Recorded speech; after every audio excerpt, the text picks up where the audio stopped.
अस्सलाम वालेकुम। उम्मीद है आप सब खैरियत से होंगे। आज हम जिस टॉपिक को लेके आपके पास हाज़िर हुए हैं वो बेसिकली ह्यूमैनिटेरियन क्राइसिस से रिलेटेड है। आपको इस चीज़ का बखूबी आइडिया है कि दुनिया इस वक़्त worst kind of humanitarian crisis से गुज़र रही है। इन क्राइसिस में जो सबसे इम्पोर्टेंट है वो फ़लस्तीन के ऊपर ढाए जाने वाले इसराइली मज़ालिम हैं। हम इस कॉन्फ्लिक्ट को डिफरेंट एंगल से देखेंगे। पर्टिकुलरली जो इसका इम्पोर्टेंट एंगल है जिसको आज हम डिस्कस करेंगे वो इसका लीगल एंगल है। देन इसके ऊपर क्या क्या इंटरनेशनल लॉ की ज़मरे में क्या क्या इसके ऊपर कहा जा सकता है या क्या क्या इसके ऊपर कहा गया है। सो अगेन हम इसके ऊपर जो फॉल्स या सो कॉल्ड इसराइली क्लेम्स हैं उनकी भी हकीकत को जांचने की कोशिश करेंगे और इस टॉपिक को प्रोसीड करेंगे। तो सबसे पहले हम इसमें जो चीज़ देखेंगे वो है पैलेस्टीनियन राइट टू रेजिस्ट, कि किस तरह से Palestinians people have right to resist against the occupation of Israel. So आजकल ये कहा जाता है कि पैलेस्टीनियन रेजिस्टेंस जो है वो उसको इक्वेट किया जाता है टेररिज्म के साथ या एक्सट्रीमिज्म के साथ। आज हम इसको डिबंक करने की कोशिश करेंगे, इसको ये प्रूव करेंगे through international law, through resolution of United Nation General assembly के किस तरह से ये क्लेम गलत है और इसकी कोई हकीकत नहीं है। सबसे पहले हमारे पास जो इसके ऊपर रेजोल्यूशन है वो ये है, बेसिकली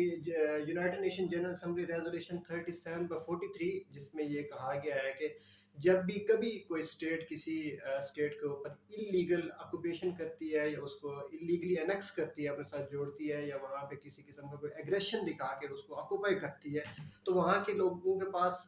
राइट है कि they should resist this occupation through all means, particularly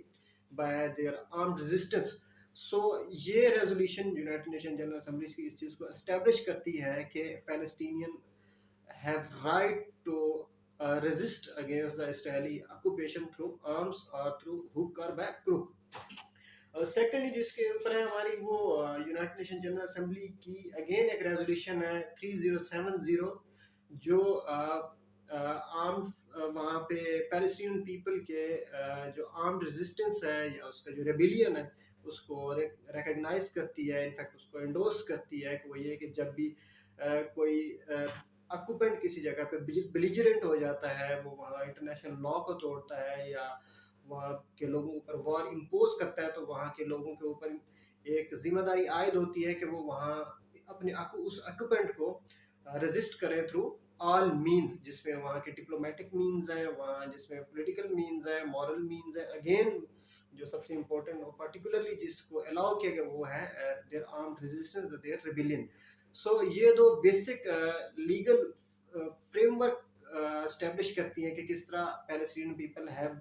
right to resist against the illegal occupation of Israel. So ये अगेन जो थर्ड है वो ये है कि जो फॉर्मर रिप्रेजेंटेटिव रहे हैं यूनाइटेड नेशंस के पैलेस्टीनियन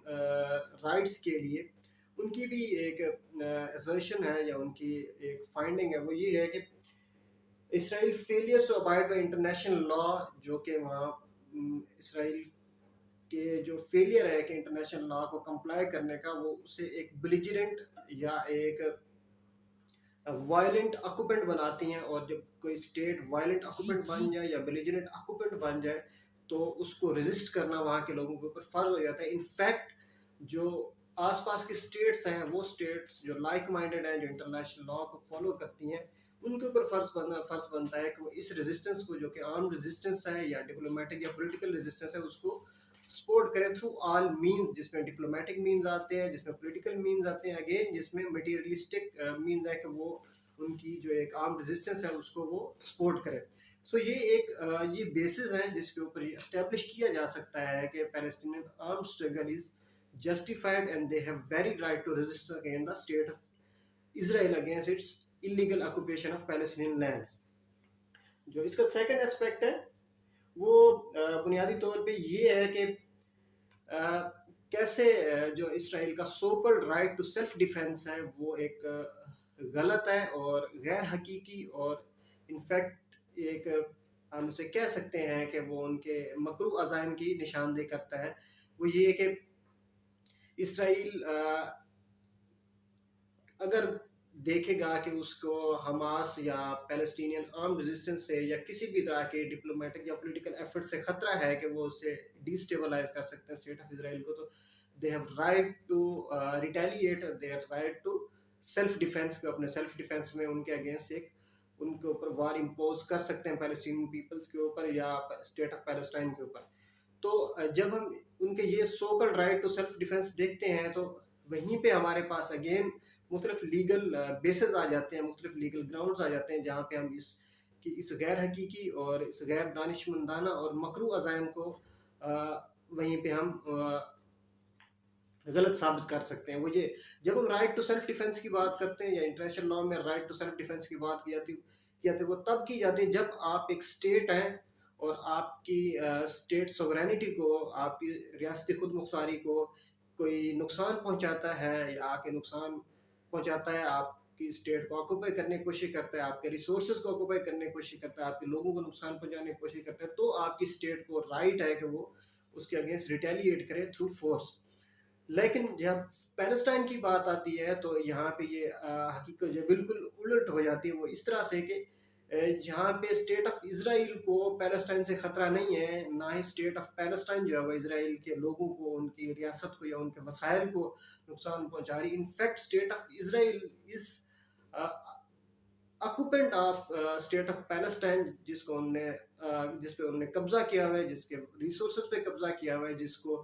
जिसके लोगों को नुकसान पहुंचा रही है। सो यहाँ पे ये बिलीजरेंट ऑक्यूपेंट है। यहाँ पे जो राइट टू सेल्फ डिफेंस है या राइट टू रेजिस्ट है वो पैलेस्टीनियन पीपल्स के ऊपर है, क्योंकि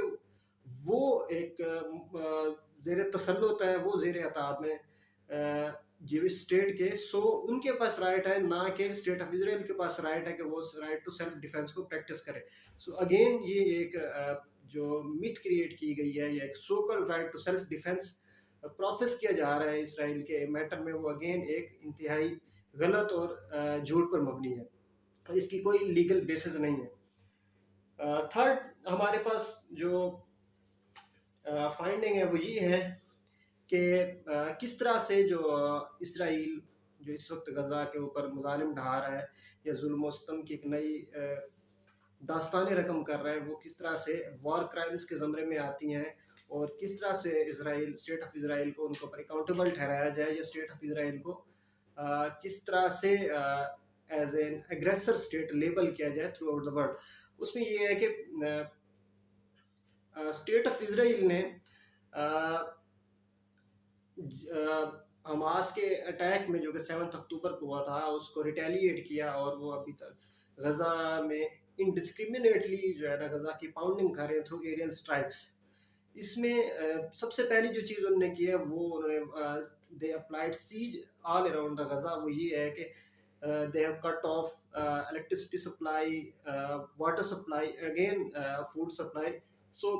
इसमें वो ये कर रहे हैं कि they are applying the formula of collective punishment against the people of Palestine जो कि बेसिकली कलेक्टिव पनिशमेंट के ज़मरे में आता है। और कलेक्टिव पनिशमेंट जो है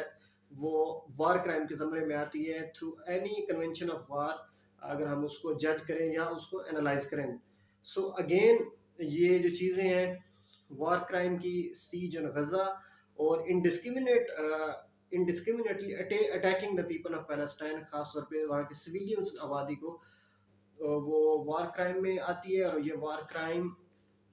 अगेन उसको अग्रेसर और बिलिजरेंट ऑक्यूपेंट बनाते हैं स्टेट ऑफ इसराइल को, जिसके लिए वो अकाउंटेबल है कि उनका ट्रायल किया जाए और उनको इससे रोका जाए। और ये उनकी जो एक पैलेस्टीन, पीपल ऑफ पैलेस्टाइन की जो एक तरह से राइट टू रेजिस्ट है उसको अगेन एस्टेब्लिश करता है या उसको जस्टिफाई करता है कि वो रेजिस्ट करें स्टेट ऑफ इसराइल के इस एग्रेशन को थ्रू देयर आर्म स्ट्रगल। सो इसके बाद जो नेक्स्ट चीज़ है वो ये है कि ये किस तरह से इसराइल को इन वॉर क्राइम्स की या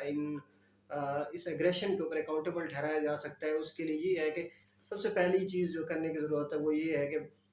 जितने भी इस वक्त मॉडरेशन या डिप्लोमेटिक एफर्ट चल रही है नॉर्मलाइजेशन की, खासतौर पर अरब किंगडम्स के साथ कि वो नॉर्मलाइज करें अपने टाइज इसराइल के साथ, वो for the time being in fact उनको अभी के लिए उनको वहीं पे रोक देना चाहिए, और जितना अभी उसके ऊपर प्रोग्रेस हो चुकी है वहीं पे उसे रोक के स्टेट ऑफ इसराइल को अकाउंटेबल ठहराया जाना चाहिए, और उसके ऊपर दबाव बढ़ाना चाहिए कि वो गजा की सीज को ख़त्म करे और अपने जो एक एग्रेशन है इसको ख़त्म करके डिप्लोमेटिकली इस इशू को रिजॉल्व करे। सेकेंडली जो इसमें चीज़ आती है वो ये है कि स्टेट ऑफ इसराइल को इन वार क्राइम्स के ऊपर अकाउंटेबल ठहराया जाए। उसके लिए जो सबसे पहली चीज़ होती है वो ये होती है कि जो उनके इस वक्त जनरल्स हैं या उनके मिलिट्री ऑफिसर्स हैं जो वार क्राइम्स कमिट करें, वहाँ पे उनका स्टेट ऑफ इसराइल में इनफैक्ट उनको कोर्ट मार्शल के, जो कि इम्पॉसिबल है करना। सो इसमें जो इम्पोर्टेंट है वो ये है कि थर्ड स्टेट की एग्जांपल्स हमारे पास मौजूद हैं जिनको जिनकी जुरिस्डिक्शन को यूनिवर्सल डिक्लेयर करके वहाँ पे इनको इंडाइट किया जा सकता है, या इनको इनके मिलिट्री ऑफिसर्स को, इनके लीडरशिप को वहाँ पे अकाउंटेबल ठहराया जा सकता है। उसमें हमारे पास बेल्जियम की एग्जांपल है कि बेल्जियम में किस तरह एरियल शिरोन को 1982 की बैरूत बॉम्बिंग के ऊपर, जब उन्हें रेफ्यूजीज कैंप के ऊपर बॉम्बिंग की थी बैरूत में, उसके ऊपर उनको इंडाइट किया गया था 2002 में, और उनको वार क्राइम्स का जिम्मेदार ठहराया गया था। इस तरह से अब भी किया जा सकता है किसी थर्ड कंट्री के थ्रू, बट अगेन इसको भी वायलेट करने के, इसको भी बाईपास अंडरमाइन करने के रास्ते मौजूद हैं। सो इफेक्टिव जो होगा वो ये है कि ग्लोबली एक पर्टिकुलरली जो मुस्लिम वर्ल्ड है वो एक यूनिवर्सल या एक कॉमन फ्रंट क्रिएट करें, उस फ्रंट के थ्रू अपना क्लाउड और लीवरेज यूज करते हुए स्टेट ऑफ इसराइल को अकाउंटेबल ठहराएं, और फिल फॉर ये जो गजा की सीज है वहाँ पे ढाए जाने वाले मजाले में उनको ख़त्म कराएं, और पैलेस्टीनियन पीपल्स को उनका जो एक हक खुद इरादियत है उसको वो दिलवाने में उनकी मदद करें, उनके इस सारे प्रोसेस को फैसिलिटेट करें। सो ये थी हमारी डिस्कशन। उम्मीद है कि आप इसको वैल्यूएबल पाएंगे और इसमें अपनी इनपुट ऐड करेंगे ताकि हम फर्दर अपने एनालिसिस को इम्प्रूव कर सकें। Thank you very much.